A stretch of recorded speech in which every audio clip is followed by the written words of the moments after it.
wanna fly high up to the sky.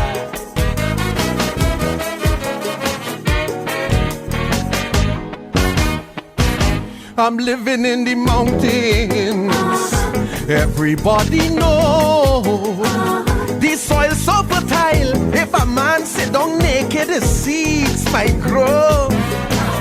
A delightful getaway from the hustle, bustle and tricks. Oh, what a natural fix if you don't like to mix with the politics. One issue I have to resolve. If I could sort it out, all problems solved. Every time I plant corn and it start to shoot, some idiot keep forking it out the root. Make country flowers in there, fork it up. Make country produce in there, fork it up. Country start to blossom. I don't know who or where they come from. Me blind neighbor say he saw a man resembling one of the politicians. I wasn't there, so I didn't see exactly who talking up me country.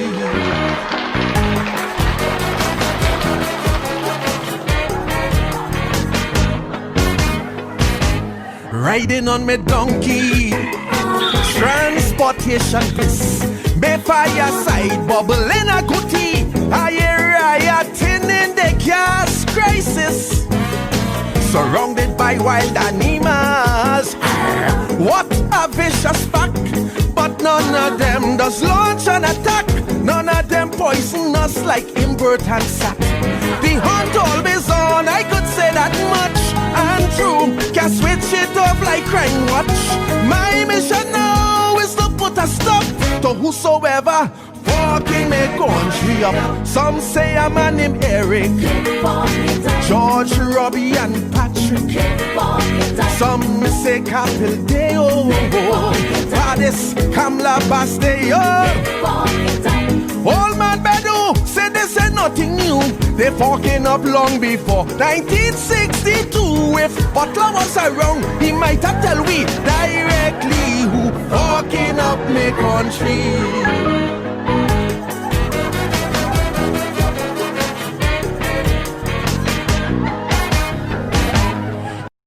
Good evening, ladies and gentlemen, and welcome once again to the Rebuttal. I'm Douglas Wattley, your host. As always, I am excited to be with you this evening.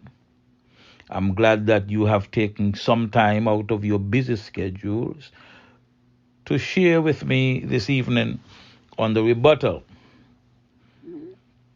I know that you have been doing so week after week. Every Wednesday, you tune in to listen and to hear the show from 8 until.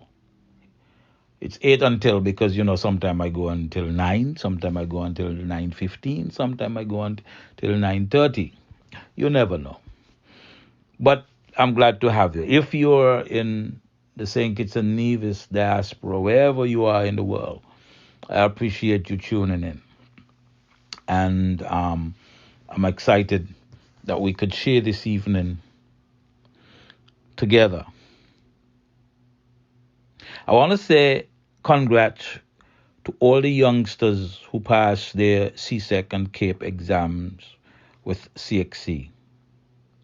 Many of you did exceptionally well. You did a significant number of subjects and you obtained ones in those subject areas. But I want to say congrats to a buddy. I call him a buddy because while he's not my son, he is like a son. I want to say congrats to DeAndre Spencer King. DeAndre took computers in third form and passed with a 1. And he has taken math, electricity, and English after fourth form. And up to the point of this program, because he couldn't get back in to find out the results for the English, Up to date, he has passed the mathematics and the electricity. So that's what? 3 subjects, and he's now just starting 5th form. I hope he doesn't think that this is a reason to slack off in 5th form because he has a couple of subjects under his belt. But I want to say congratulations to him, and of course, congratulations to his mother, Alison Spencer. Now, this youngster, earlier clock, when you asked him what he wanted to become, he said he wants to build boats. Now, you know that he comes from a fishing family.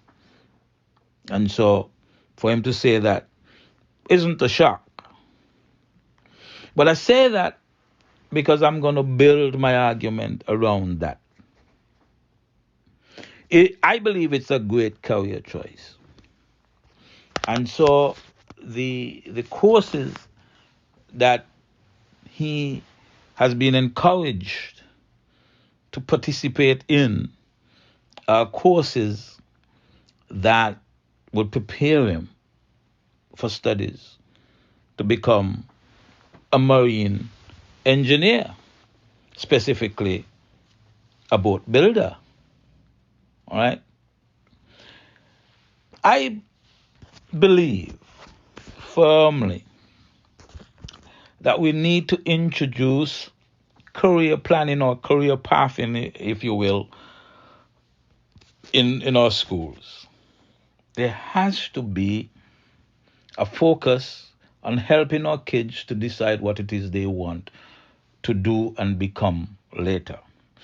Everybody cannot be a lawyer. Everybody will not be a doctor. Everybody will not be a teacher. Everybody will not do business.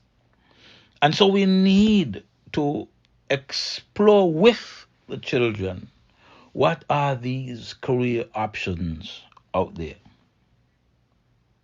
That is important. So I personally would add career planning, career development as part of the school's curriculum from maybe as early as 3rd form. Some of our students, they want to be nurses. Some want to be lab technicians. Some want to be marine biologists and engineers. Expose the kids to any number of jobs, even those you don't think are popular.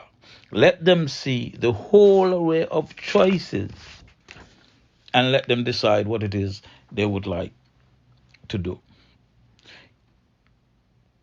I changed my major in university maybe 6 times before I decided to do business. And I didn't even want to do business. It so happened that I changed my major so many times that by the time I was forced to choose, that's the only course I could finish in the time I had left in university. I didn't know what I wanted to do. And it may very well be the same with some of our kids. All right? Now I did business, and while it is true that I am not into business, so to speak, I enjoy organizational development. And so an aspect of business organization, if you will, I enjoy that. And so I could build a business around consultancy and training, which is what I do at this present moment. But I happened upon it by accident. That it wasn't planned out that way. I'm saying that we should be in a position to fix it so that our kids could plan what they want to get into in the future. Now, my little buddy, DeAndre, says, hey, he wants to build boats. And you know that when he is completed with his studies, he doesn't have to necessarily go to somebody to look for a job. He could easily just come back to St. Kitts, get a plot of land, and start building boats. boats that will sell. Could you imagine he comes back and does about a 4 or 5 catamaran? He has a choice. He could start a business using those catamarans, or he could sell them to people wanting to get into business using catamaran. And so the future is opened up for him to decide how he wants to enter it and advance within it. And so I want to say it's not too late for us to engage the kids into some career planning, career development work. It's not too late, and we ought to do it. Kids ought to have an idea of where they want to go. Right? Now, I have a son, my last child, last of 4, and couldn't get him to decide what he wants to do for the life of me. You understand? Last year, we were in the States, tried to get him in the U.S. Army. He balked at that, don't want to go into the Army. And then this week, he calls me, hey, Dad, I think I know what I want to do. What you want to do? I want to become a nurse. I said, great idea. Great idea. You go and immerse yourself and learn some chemistry and physics and biology, right? Keep yourself up to date. And by next year, all this time, we're going to have you into a college. First, he said, he wanted to go to X college and do a bachelor's in nursing. Well, I said, sure. In fact, I know the school very well that he had researched. I said, but maybe you need to go into a community college and get yourself into the sciences before you apply to a nursing program. And you could apply to a nursing program in a community college setting, do an associate in nursing. And once you're finished, you will be qualified to write and become the exam to become an RN, a registered nurse. And then you could work while you're doing your studies towards your bachelor's in nursing. I could get behind that. He decided that. One of the things I realized that we get into trouble with is when we decide for our kids what we think they should do. I thought my kids should go into the military. He thought differently. Hey, so what I could do about it? All right? Now he's telling me he wants to do nursing, and I'm going to do my damnedest to make sure that he's prepared and that he gets into a nursing program. And then the rest is up to him. Because he is the one who decided it. I didn't tell him to go come no this or no that. He's the one who decided it. And my job is to support him, right? And it seems unconventional. When we were growing up, you hear a fella say he wants to get into nursing, and you watch him funny. Now, I'm not saying that you ain't supposed to watch him funny, but what I'm saying is nowadays, a lot of men are in the nursing profession. A lot of men are in the nursing profession. And so it's not as frowned upon as it used to be. And so in my mind, that's not a bad area to go. It's not a bad area to go. You say, but why you don't let him try to get into nursing in St. Kitts? In St. Kitts, the boy last name is Wattley. You think that a fella named Z Wattley, and everybody know by looking at him that is me child, gonna make it in St. Kitts? And so I pray and I give thanks to the Most High that he's a U.S. citizen, and that next year I would be able, God willing, to get him out into an environment where he would not be judged because his last name is Wattley. So we're going to work on that. So like I said, I want to say congratulations to all of you guys who passed your exams. And I'm gonna take a break now, and then I'm gonna come back, and I'm gonna have a little talk with you that is probably gonna make me not as popular as I was just before I gave the little presentation. So let's pause here, and then I'm gonna come back and chat with you a little bit. I love being in the latest style and dress fine, or should I say classy. That is why I shop at First Class next to the taxi stand at Port Sante for fine gold and silver jewelry in precious, semi-precious and colored stones, diamonds and crystal watches, and the hottest handbags and wallets. And when I want to buy a gift for someone, that's easy too. I just ask them to make me a gift basket, and First Class has the best prices at Port Sante. So no matter what the occasion, come on into First Class and leave happy, knowing you've gotten the best deal for your money. It's First Class at Port Sante, where quality, low prices, and top-notch service are second to none. Spread the word. New and exclusive every Sunday from 6 a.m. to 1 p.m. It's the Gospel Cafe with Carl D. Springate on KYSS FM 102.5. Tune in and connect with the Holy Ghost Connection with live interviews, Christian news, what's hot and what's not in the now. Birthdays and anniversary shout-outs available, Bible Jeopardy, Beyond the Pulpit, and positive entertainment and ministry. Testimonies and the pastor's moment with Spread the Word. So tune in as we drop the latest gospel hits, 100% flat. It's the Carl D. Springate Gospel Cafe, Sundays from 6 a.m. to 1 p.m.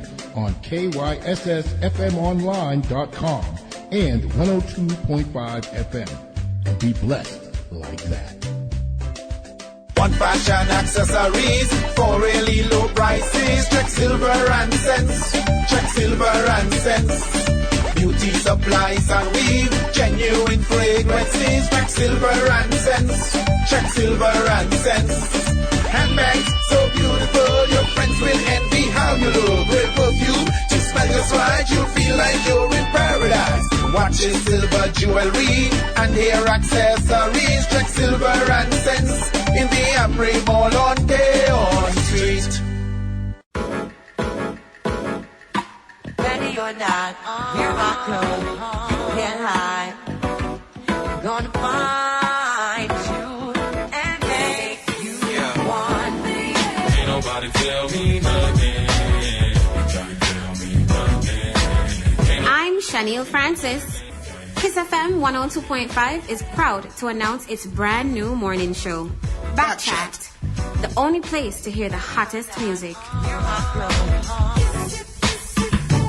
I'm local. Check me area code, me area code. Anywhere me go, you know me touch the... To international. Ay, I go shopping, want it then I cop it. Ay, yeah, bitches popping, I do what they copy. And have you informed with a range of topics.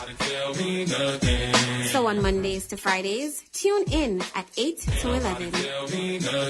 You won't want to miss the vibes on Backchat. Ready or not, hear my clothes.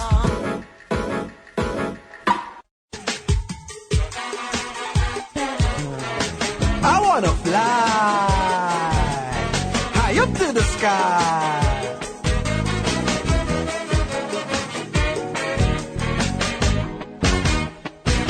I'm living in the mountains. Everybody knows the soil so fertile. If a man sit down naked, the seeds might grow. A delightful getaway from the hustle, bustle and tricks. Oh, what a natural fix if you don't like to mix with the politics. One issue I have to resolve. If I could sort it out, all problems solved. Every time I plant corn and it start to shoot, some idiot keep talking it out the root. Make country flowers in it, bark it up. Make country produce in it, bark it up. Country start to blossom. I don't know who or where they come from. Me blind neighbor say he saw a man resembling one of them politicians. I wasn't there, so I didn't see exactly who walking up my country. Welcome back to the Rebuttal. I'm Douglas Wattley, your host. Now, here is where I'm going to get in a little trouble. A lot of people are going to get upset with me. But when you think about it, we have all these kids leaving school and very little job opportunities are going to be available to them. Got all these subjects. Now, those leaving fifth form can always hide out at CFB for 2 years, right? But there are those who are leaving CFB. And ordinarily, what used to happen years ago is that these kids with the A levels and the lower passes at O levels, they used to enter the civil service at some entry-level positions. But a lot of times they didn't stay there. In 2 or 3 years, a lot of them were off to university. Some of them left government and went to private sector. And so you find it was always like a revolving door. There was always opportunity for persons coming out of school to get into the public service. And I'm not talking teaching because that has always been there. I don't know how many opportunities are going to be available this year for teachers. But that is why I am going to talk about what I want to say to you now. So here goes. Every employee in the civil service who has attained the mandatory age of retirement, which is 55 years old. And if those people were in the service before the law change in 2011, I am saying that each and every one of them should be required to proceed on retirement. Let them retire. Require that they retire. They have reached the age of mandatory retirement. And thereafter, everyone else who attained the age of 55, if you came into the service before 2011, you should be prepared on your birthday to proceed on retirement. That should be the mandate from the office of the Prime Minister, who is in charge of human resources. And it should apply to all and sundry supporters of the government and non-supporters of the government. But that is how we get in trouble. And I'm going to come back to that.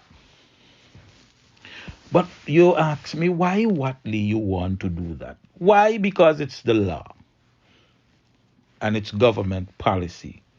2, we are probably the only country where this is not enforced.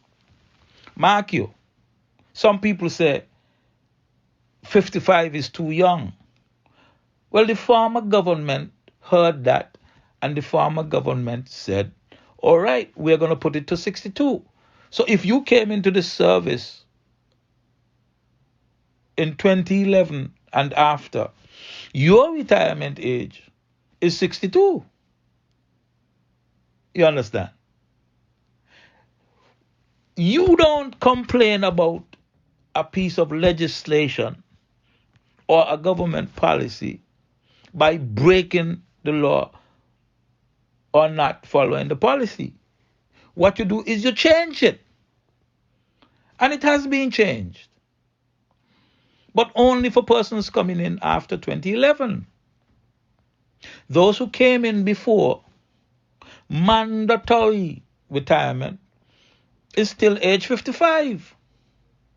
This government used the retirement age as its main argument to get rid of the former Chief Medical Officer, Dr. Patrick Martin. They say he's 58. He not mean the only man who was 58 in the service. But they used it when it suited them. But hear what I'm saying. Apart from that, you ought to apply the rules, and you ought to apply them equally across the board. And that is the problem. You don't want to do that because you think that there are some people who are your friends, family, and who support you, that you're supposed to make exceptions for. And that is where we get in problem. Why send home some and not the rest? A bias, you bias. A bad mind, you bad mind. And so that is why you hear me say, whether you are a supporter or not, you're supposed to go.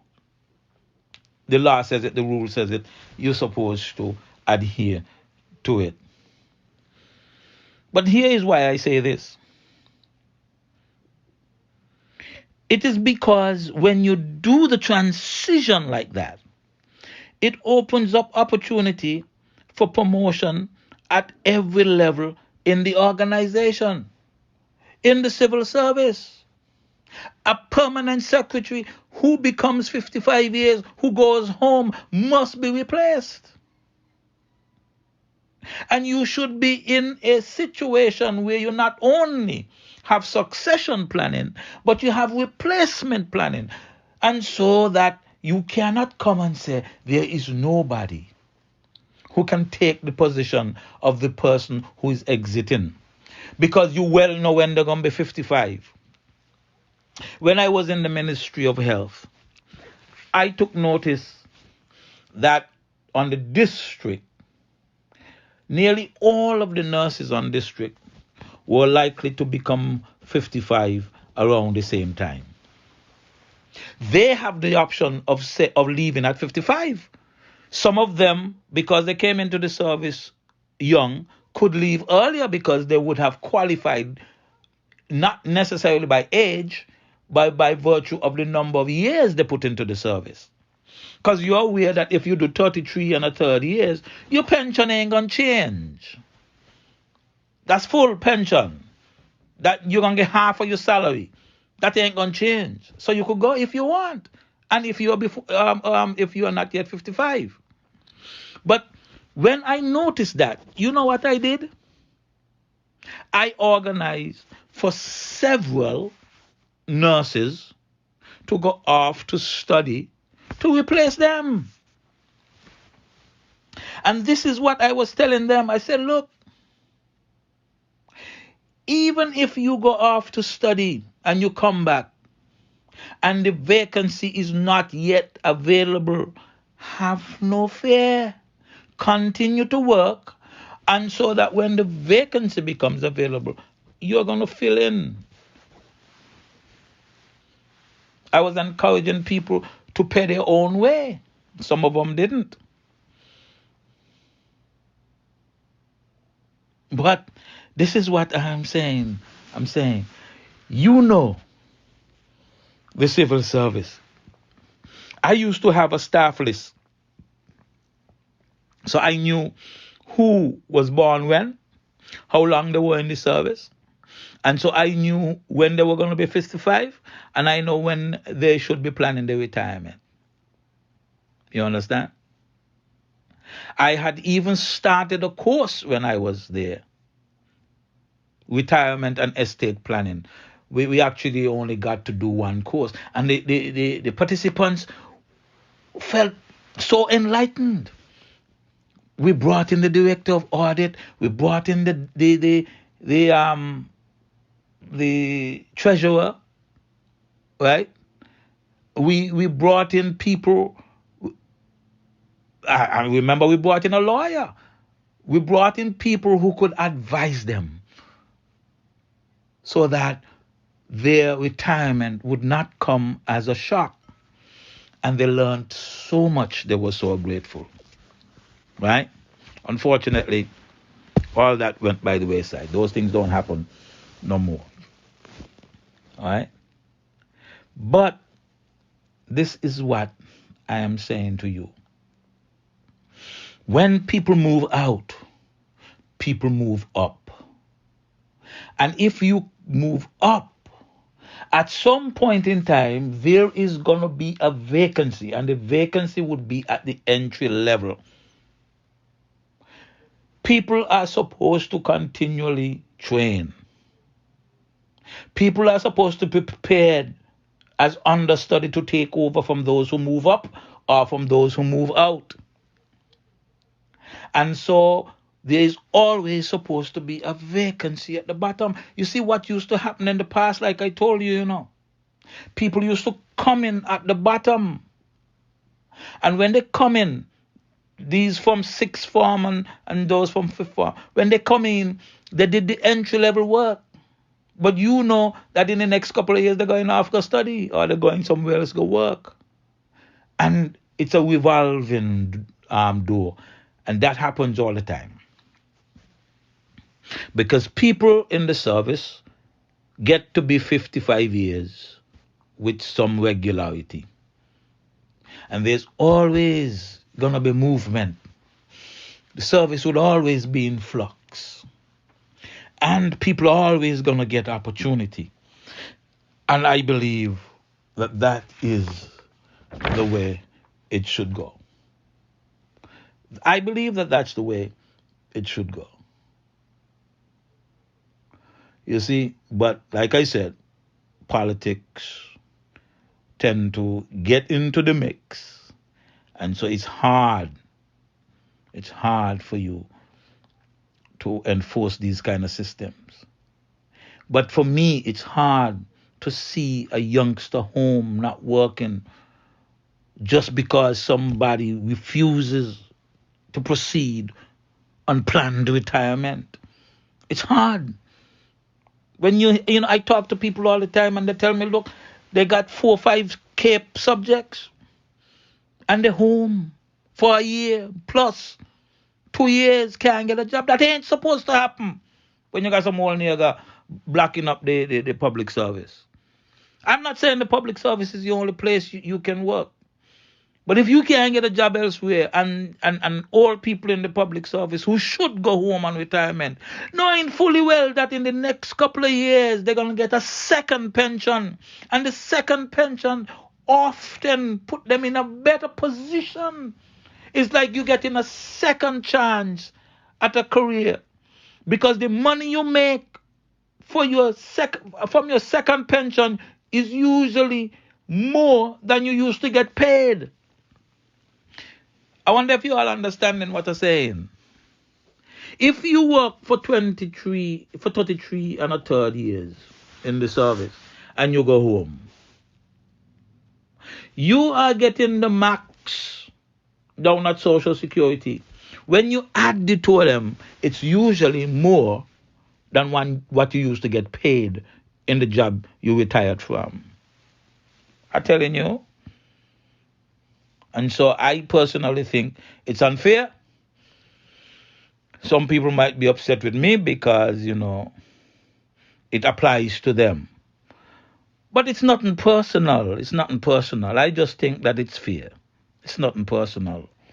It's just the way it's supposed to go. My brother in Anguilla, when it was time for him to make 60 years old, he knew that upon his 60th birthday, he was going to be home in a rocking chair, chilling like a villain, looking for something else to do.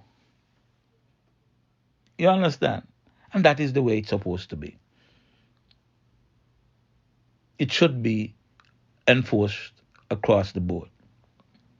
And if the government determines that there are some positions that should be opened up for persons who are older than 55, the government should pinpoint those positions and they should say so, and they should write a policy to enforce that.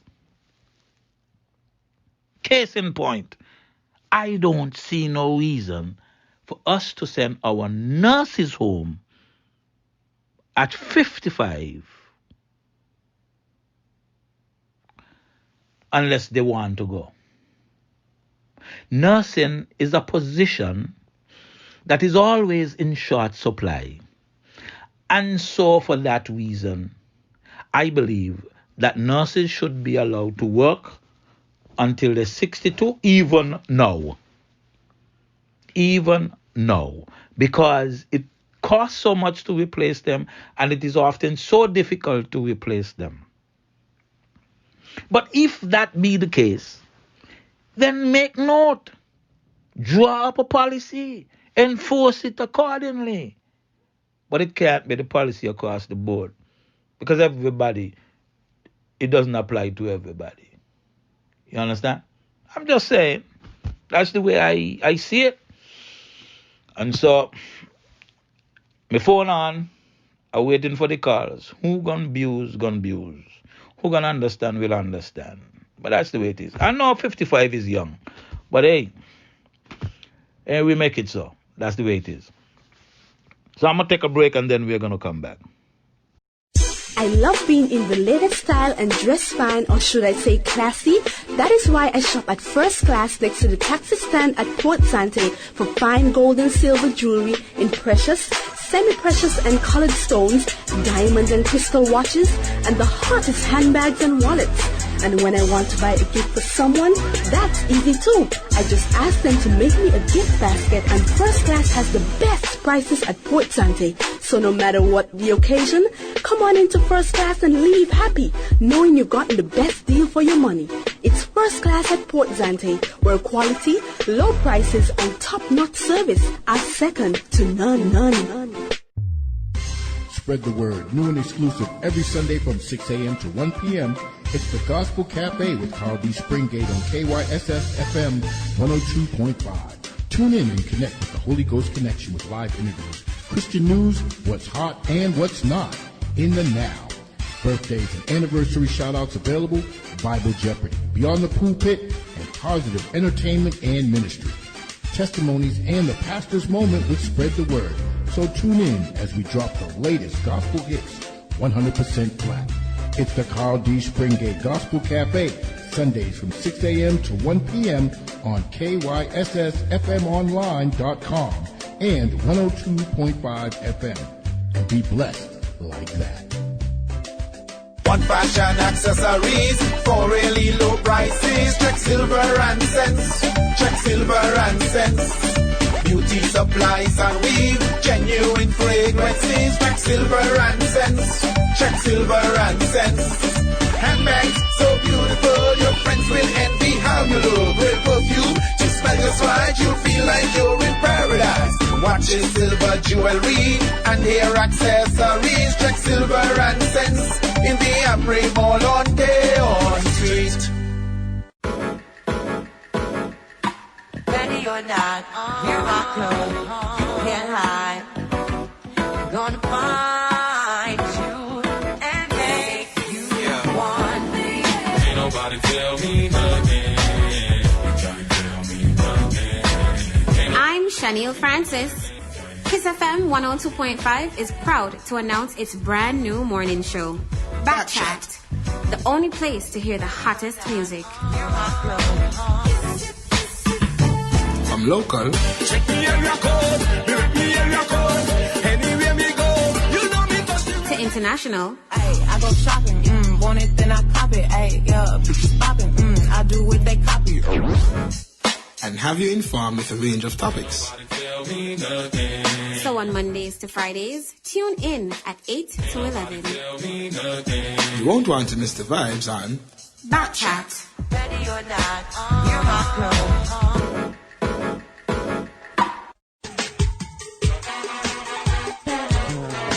I wanna fly high up to the sky.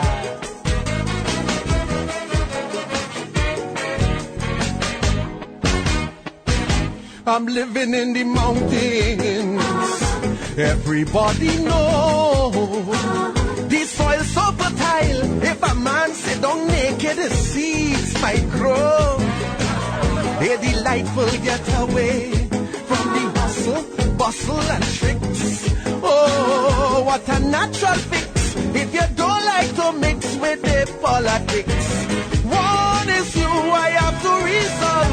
If I could sort it out, all problems solved. Every time I plant corn and it start to shoot, some idiot keep talking it out the root. Make country flowers in it, bark it up. Make country producing it, bark it up. Country start to blossom. I don't know who or where they come from. Me blind neighbor say he saw a man resembling one of the politicians. I wasn't there, so I didn't see exactly who talking up me country. Welcome back to the Rebuttal. I'm Douglas Wattley, your host. There was a sad event that took place at the Customs and Excise Department, and it has resulted in a whole heap of speculation.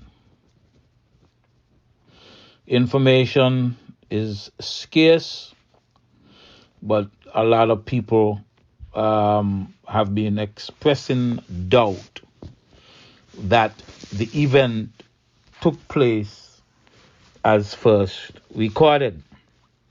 I don't have the facts. And so I'm going to ask a couple of questions. Here we go. I would like to know who was in the room when the officer was shot. Was the officer authorized to carry a weapon? Was he carrying a weapon the day he was shot? Did the officer die by his own weapon? Did the officer die by his own hand?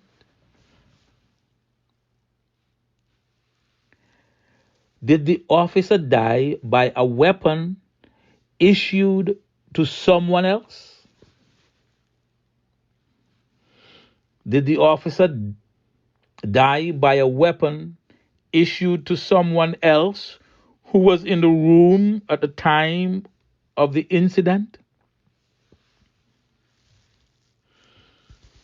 Did anyone hear any shouts of "Stop! Don't do it!" before the shot rang out? Is the office soundproof? Whose office was it? In other words, where did this incident take place? How soon was it before anyone entered the office? Did anyone try to enter the office but was prohibited or inhibited in any way? Why, if that were the case?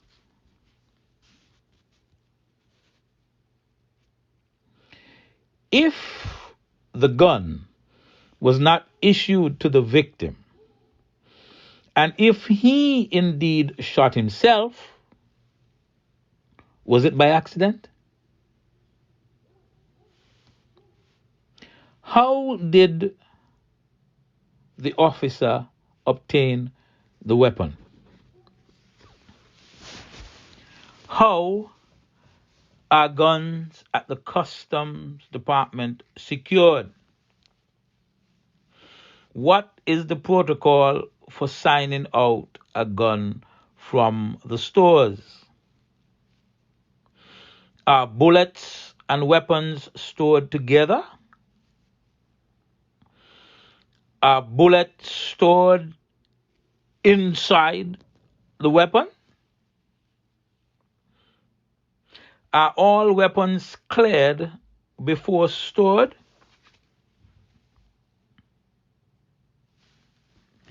Is there a storekeeper with responsibility for all weapons? Can anyone but the storekeeper issue a weapon or ammunition? Are all officers who are issued weapons taught how to handle these weapons? Where about the body was the officer shot? Where was the entry wound? Was there an exit wound? Where? What was the trajectory of the bullet?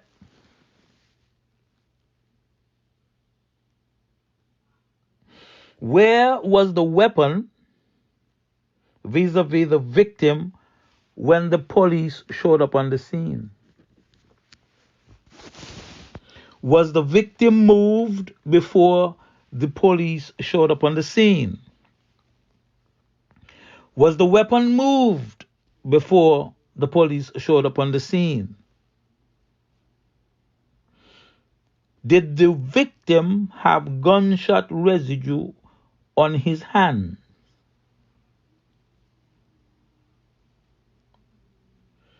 Did anyone else have gunshot residue on his or her hands?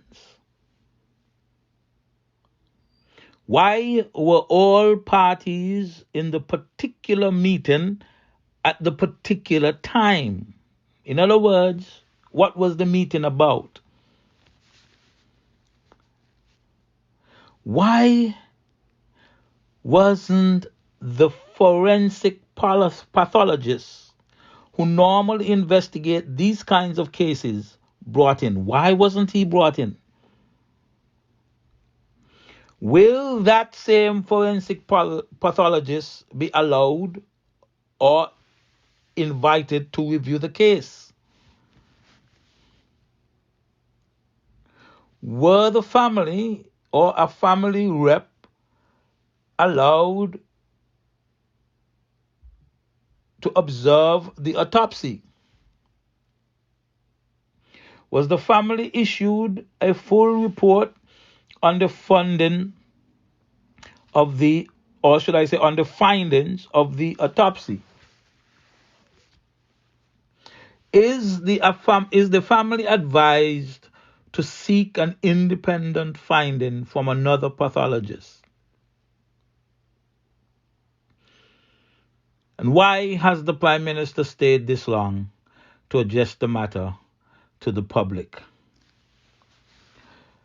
All I am saying right now is that there are a lot of questions surrounding the incident. A lot of people believe that they know what happened. A lot of people believe that they think they know more than others what happened. I don't know what happened. I would like to know what happened. And that's why I'm asking these questions. Remember, on these matters, there are often cover-ups, but I'm reminded that the cover-up is often worse than the crime. And so I hope that this particular incident is thoroughly investigated and that no stone is left unturned, and that the family would be given the truth, and that the family would accept the findings as being truthful. It is sad that this incident took place. This was a young man with a lot of future ahead of him. Promising young man. I'm reminded that he was quite an intelligent young man. And so it is a loss, not just to the family that he has exited the world at this point in time, but it's a loss to the nation. My heart goes out to the family. I hope that they find solace in the good memories and the good times they shared with their son. But at the end of the day, they are going to need to be reassured of the cause of the demise of their loved ones. And they have to believe that it is the truth. And so every effort ought to be made to be transparent relative to the family, so that whatever it is that they are told, no matter how difficult, that they would accept it as the truth. I'm going to take a break and then we'll come back and probably wrap up the show. I love being in the latest style and dress fine, or should I say classy. That is why I shop at First Class next to the taxi stand at Port Sante for fine gold and silver jewelry in precious, semi-precious and colored stones, diamond and crystal watches, and the hottest handbags and wallets. And when I want to buy a gift for someone, that's easy too. I just ask them to make me a gift basket, and First Class has the best prices at Port Sante. So no matter what the occasion, come on into First Class and leave happy, knowing you've gotten the best deal for your money. It's First Class at Port Sante, where quality, low prices, and top-notch service are second to none. Spread the word. New and exclusive every Sunday from 6 a.m. to 1 p.m. It's the Gospel Cafe with Carl D. Springate on KYSS FM 102.5. Tune in and connect with the Holy Ghost Connection with live interviews, Christian news, what's hot and what's not in the now. Birthdays and anniversary shout-outs available, Bible Jeopardy, Beyond the Pulpit, and positive entertainment and ministry. Testimonies and the pastor's moment with Spread the Word. So tune in as we drop the latest gospel hits, 100% flat. It's the Carl D. Springate Gospel Cafe, Sundays from 6 a.m. to 1 p.m. on KYSSFMonline.com and 102.5 FM. And be blessed like that. One fashion accessories for really low prices. Check silver and cents. Check silver and cents. Beauty supplies and weave, genuine fragrances. Check silver and cents. Check silver and cents. Handbags so beautiful, your friends will envy how you look. With perfume to smell just right, you'll feel like you're in paradise. Watches, silver jewelry, and hair accessories. Check silver and cents in the Amri Mall on Deon Street. Ready or not, hear my clothes, can't hide. I'm gonna find you and make you want me. Ain't nobody tell me nothing. I'm Shaniel Francis. Kyssfm 102.5 is proud to announce its brand new morning show, Backchat, the only place to hear the hottest music. I'm local. Check me area code. Me area code. Anywhere me go, you know me cause you. To international. Ay, I go shopping, want it then I cop it. Ay, yeah, bitches popping, I do what they copy. And have you informed with a range of topics. So on Mondays to Fridays, tune in at 8 to 11. You won't want to miss the vibes on Backchat. Ready or not, hear my clothes.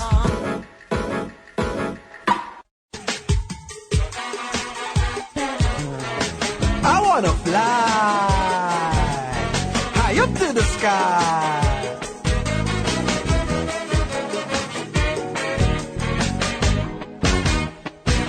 I'm living in the mountains. Everybody knows the soil so fertile. If a man sit down naked, the seeds might grow. A delightful getaway from the hustle, bustle, and tricks.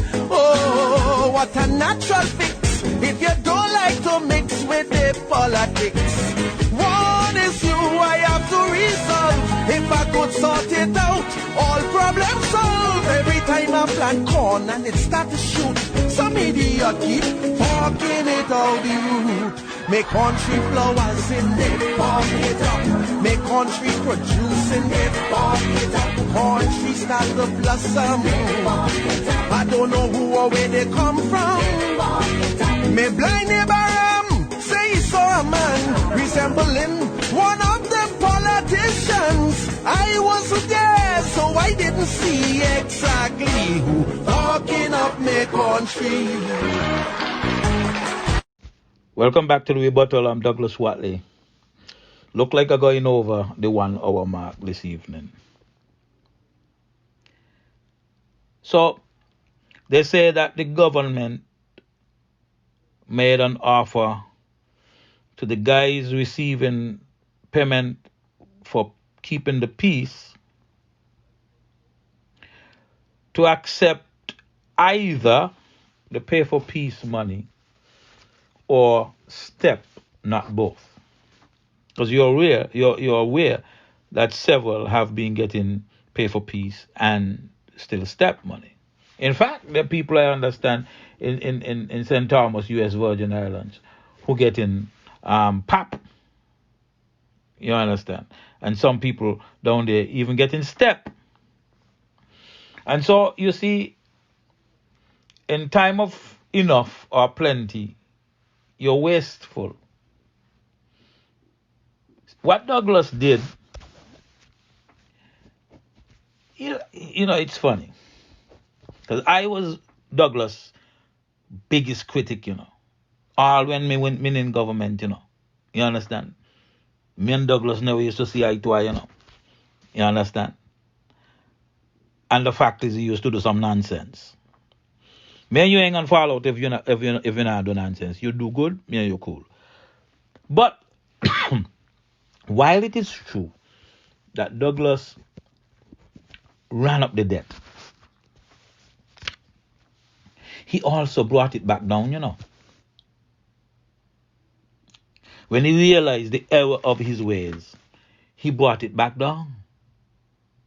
Not only did he bring it down, he put money into the reserve. When Douglas left office, the reserve was about $637 million. You understand? That is the reserve that the present government is using to stay afloat. That is the reserve that is our lifeline right now. You know, we got bamboozled because this present government has not done anything to advance the country beyond where it was in 2015. In fact, we have retrogressed, and it has nothing to do with COVID. We had been retrogressing for a while over the 5 years that this government was in power. But look what happened. You voted them back in. As if to suggest they were doing such a good job, you vote them back in. Sure, you're going to say, boy, they pay me for my vote. But you don't have to accept it, and you don't have to vote for them. So that ain't really going to cut it. We are about ready to have a next wave with respect to COVID-19, which means the country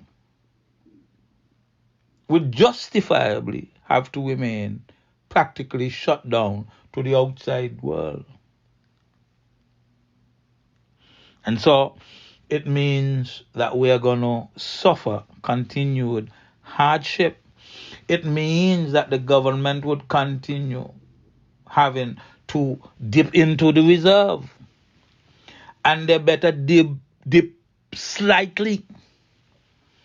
Because depending on how deep and big you dip, the reserve gone done. And when the reserve done, you ain't gonna got much.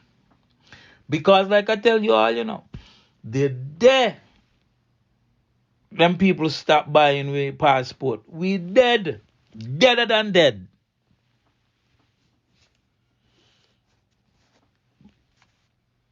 The passport, in my mind, was supposed to be a stopback gap back in the day when we entered the first recession.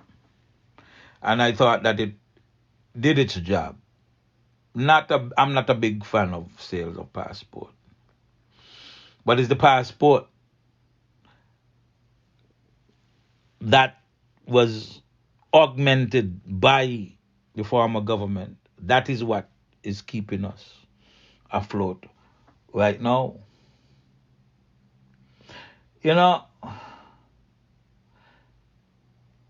Somebody told me today that they heard that the payment for peace is now coming out of the Provident Fund money that was left over, wasn't collected, that is kept at Social Security. I understand they're telling me that the $25 million that they said they spent on the stimulus package came out of that fund. I'm told that the fund had in something like $27 million. So which means that a $0. I don't know if there is any legal reasons why that fund should not be spent. I don't know.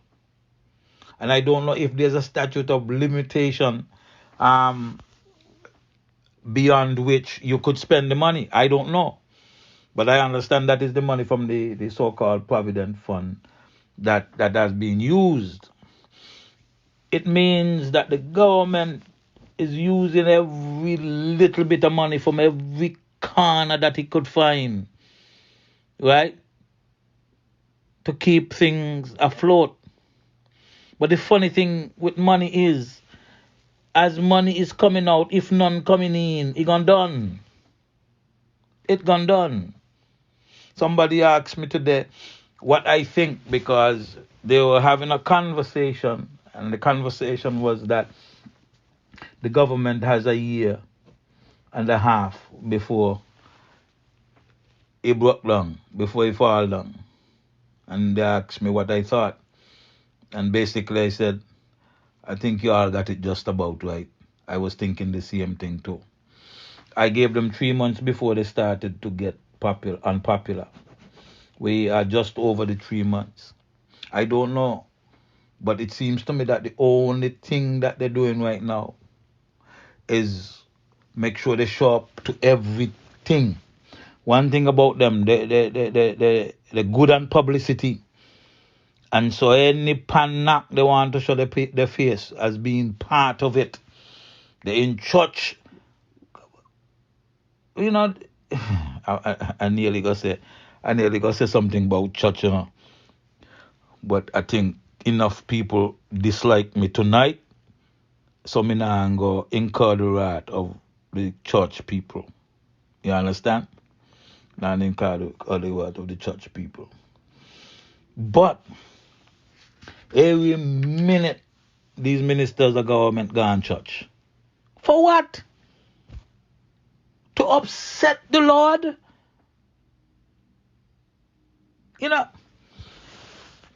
We very selective, When one set of people do, the church come out and the church views.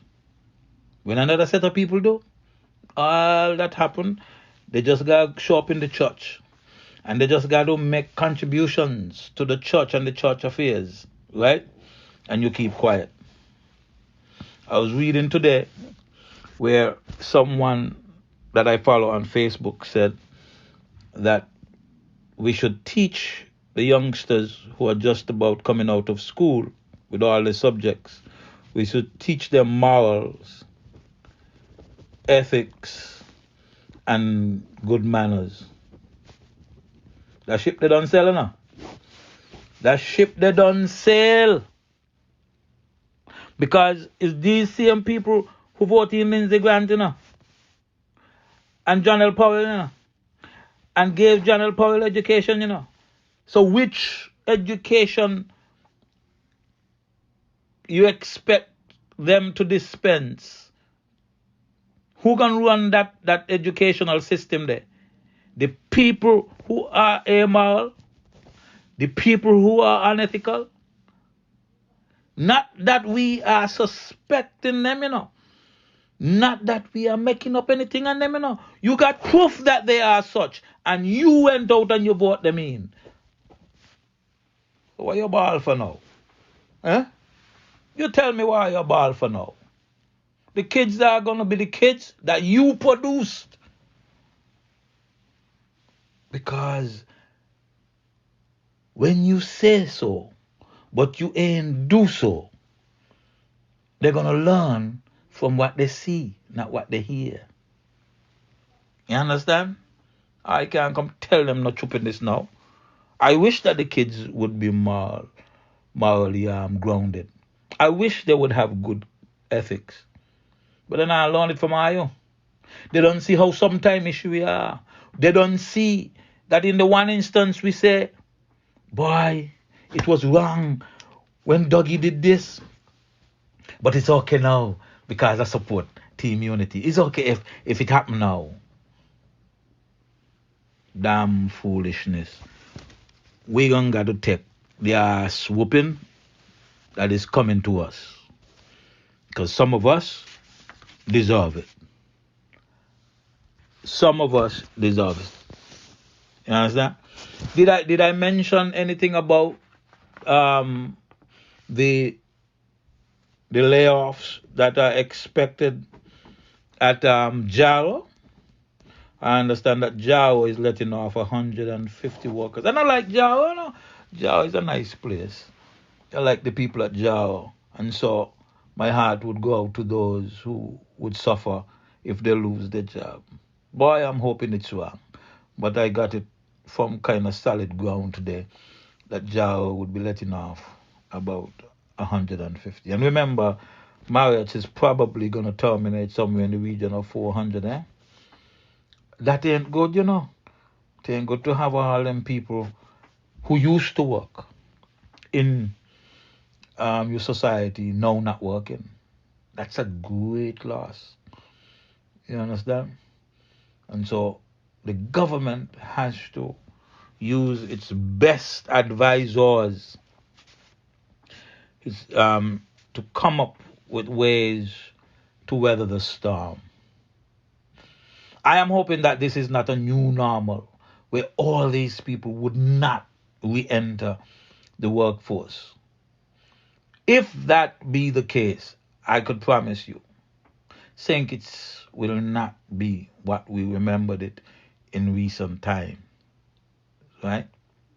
So, those of you who pray, pray. Those who do whatever else, do whatever else, because it ain't gonna be pretty. And not only is it not gonna be pretty, right? A lot of the mistakes that we have made over the last 5 years gonna come back to bite us up the yin yang. It's gonna come back and bite us up the yin yang. And I want to tell you something, Next week I'm gonna talk to you about something because we're gonna lose the country, Oh yeah, we're gonna lose the country. I'm gonna show you a scenario where we're gonna lose our country to China. You say, about Wattley, what you talk? You always talk some nonsense. I know I talk some stupidness sometimes. But if you don't mind me stupidness, that makes sense. My stupidness don't make sense. That didn't make sense. That my stupidness don't make sense. My stupidness don't make sense, man. I'm watching all with a cockeye. Because this passport thing is gonna cause us to lose our country in the next 20 to 50 years. I'm not going to be around, but you will remember what I say. You will remember what I say. By the way, is tonight or tomorrow night is the big election over in constituency number 1, where those who support Patches gonna go up against those who support the quote unquote legitimate PAM supporters. That is an important election you all need to pay attention to, because that election there is gonna decide or determine who the next leader of PAM will be. Yes. Pay attention to it. And oh, by the way, before I go, I noticed my friend Mark in Nevis already start indicating that he's gonna cut overtime and a couple other things. And I think that's a smart thing. But make sure you don't cut overtime just across the board like that, There's some people you can cut the overtime. Well, I don't know, like electricity. You can't just... Is electricity under government in Nevis? Maybe not. But there are certain essential services that you just can't cut the overtime. You understand? So don't just cut willy-nilly. Make sure you study it. And make sure you cut who can and should be cut. But you can't just cut everybody across the board. So be careful with that.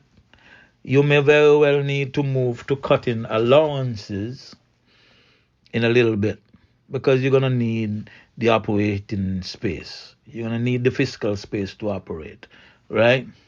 Because things are not going to tomorrow get better. And you know that, right? I don't know that you're going to continue to get that $3.7 million from the federal government. And I don't even know if that's what you should be getting. Maybe you should be getting more, right? So I hope the best for you all, because money coming out. And you know what's going to end up happening? To keep the government running. Because a lot of people don't understand, there isn't the economy and the government are not the same thing, What it takes to keep an economy buoyant is not necessarily the same as what it takes to keep a government going. If a government is bloated, the government is going to need money to run a bloated government. And the way government make money is to take money out of the private sector and take money out of private people's hands by way of taxes and fees and so forth. And so government is a taker. They mean the same thing. So the government, in order to stay afloat, is probably going to end up taxing you to pay for a bloated government. If you streamline the government, and this is not a popular idea, if you streamline the government, it takes less to run the government. If you streamline the government, it takes less to run the government. If it takes less to run the government, it means the government can afford not to tax you as heavily as it has been. So right now, government should be trying to figure out how it could streamline its operations. It probably gonna try to figure out how it could send home some people and not fill those vacancies, which means it would become more productive and or more efficient without affecting its effectiveness, right? All of them things the government's supposed to be paying attention to right now. There is a lot of waste in government. Me not ask you, no. Me tell you. There is a lot of waste in government. But government don't really bother to look at that. What government should be doing about now is to set up an efficiency task force, right? To look at government operations and make sure it cut out a lot of the slack. Make sure it streamline the government as best as possible before sending home anybody, right? Cut out a lot of the waste, right? So you could save some money. Because you have to do that before you start letting off people. The funny thing is, a lot of the slack in government is a bloated government insofar as employment is concerned. So you're going to say, oh, Wattley saying you need to send home people from the government. Well, I don't tell you earlier how to try and do that. Me now hide that, you know. Retire people who are supposed to be retired. Me no mean hide when me say that, you know. But I know someone ain't gonna like it. Right? So before you cut people who are supposed to be working and who need to be working because of the age and the responsibilities, slim down by way of attrition first. That's all I'm saying. Slim down by way of attrition first. And slim down by streamlining your operations. Streamline your operations. Become more efficient. Right? That is all I'm saying. Anyway, I gone. I ain't gonna stop here and talk with all you no more. I think I don't get in trouble enough for tonight. What is this I heard about some rape up in constituency 1? I see somebody talking about rape. Somebody get raped up in constituency 1 and how the candidate is very silent about it. The main things to play with, you know. Why anybody want to come? Why any grown man want to come meddle any 15-year-old for? You understand? I ain't gonna say nothing else. On that note, I'm going to leave you all this evening. You all have a good evening. Take care. Talk to you next week. Bye-bye.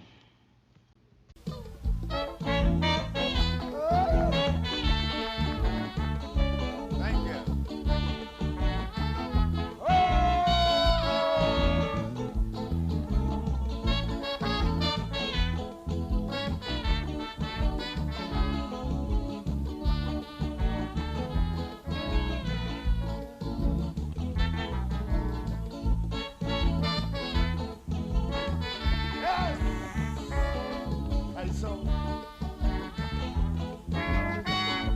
Song about the crime and the permissiveness in the society.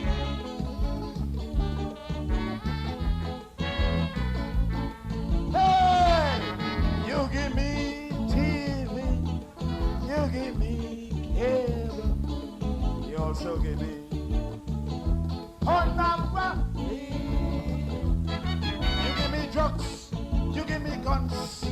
You also give me a modern telephonic connection.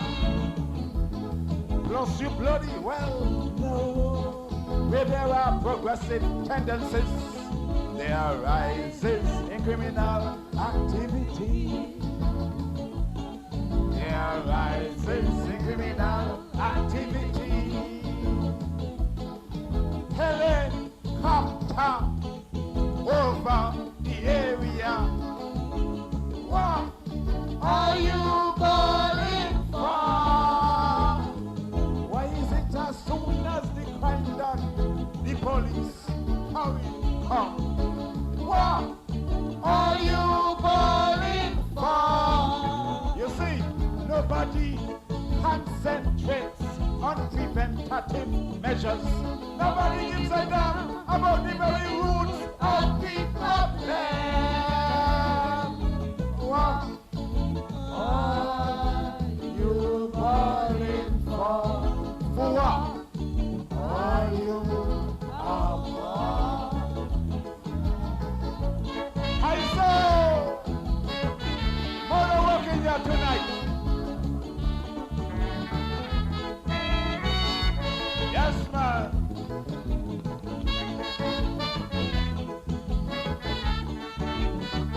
Hey! Hey! You educate me in school. You inflicted that golden rule. You made sure I didn't become a fool. You gave me ideas. You gave me hope. You gave me reasons to regard you as a role model. I followed your leadership. I followed your example. But now the both of us end up in trouble. Helicopter over the entire area.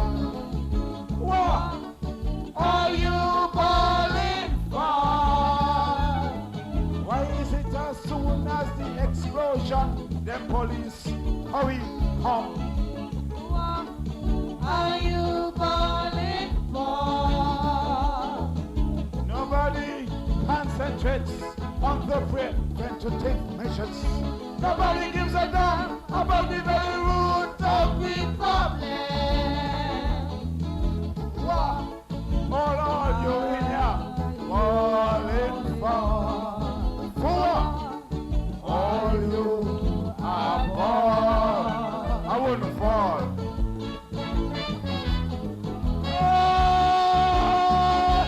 I saw.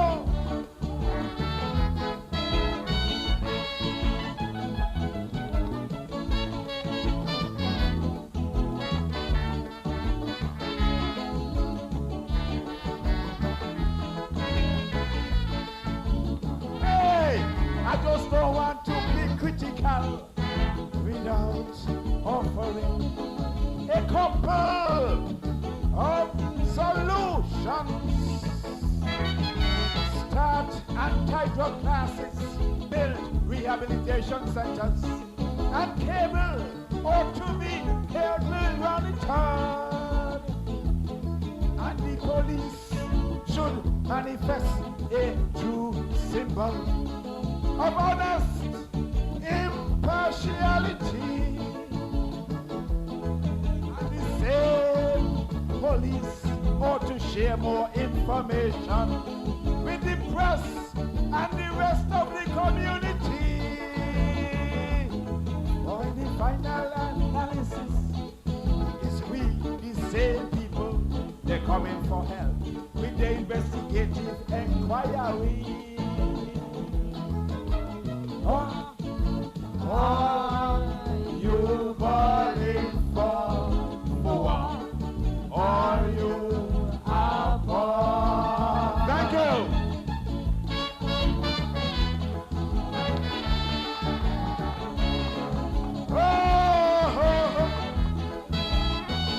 We want it back right down away. One more time, Lord Black. All right. Thank you. Hey! You educate me in school. You inflicted that golden rule. You made sure the black did not become a fool. I followed your leadership.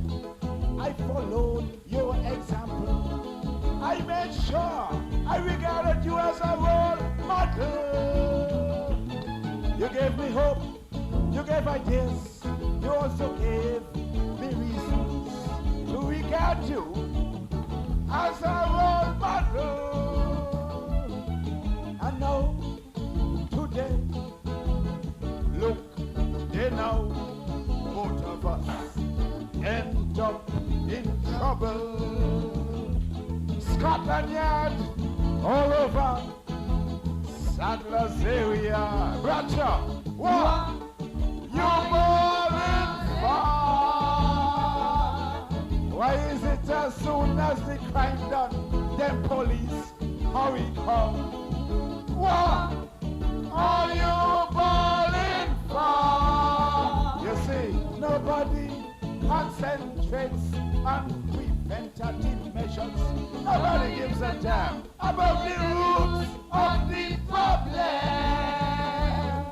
So what you balling for? What all you are born?